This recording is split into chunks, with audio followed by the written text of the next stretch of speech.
డేట్లు తారీఖులు పెట్టుకొని కూర్చుందాం ప్రజల సమక్షంలో చెప్పు దెబ్బలకు సిద్ధమా అంటున్నా. నువ్వు ఉత్తమ్ కుమార్ రెడ్డి అయినా నీ ముఖ్యమంత్రి రేవంత్ రెడ్డి అయినా మేము సిద్ధంగా ఉన్నాం. చెప్పు దెబ్బలకు సిద్ధంగా ఉన్నాం. మీ సిద్ధమేనా?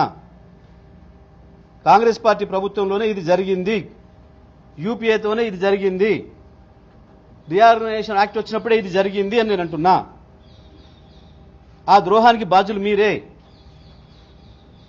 తెలంగాణకు జరిగిన ప్రతి నష్టానికి, తెలంగాణలో చనిపోయిన ప్రతి అమరవీరుడి సావుకు కారణం మీరే, కాంగ్రెస్ పార్టీనే.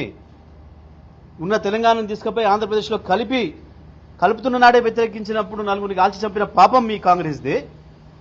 ఆ తర్వాత 69లో రాష్ట్రం కావాలన్నప్పుడు 400 మంది చంపిన పాపం మీదే.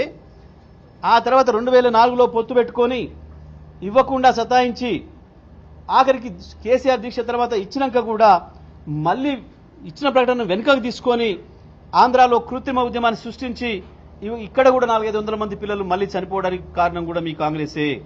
నీళ్ల విషయంలో జరిగిన ద్రోహమైనా, నిధుల విషయంలో జరిగిన ద్రోహమైనా, ఉద్యోగాల విషయంలో జరిగిన ద్రోహమైనా వీటన్నిటికీ కారణం కాంగ్రెస్ పార్టీనే తప్ప ఇంకొకరు కూడా కాదు. ఇవాళ నేను దాని మీద నిలబడున్నా.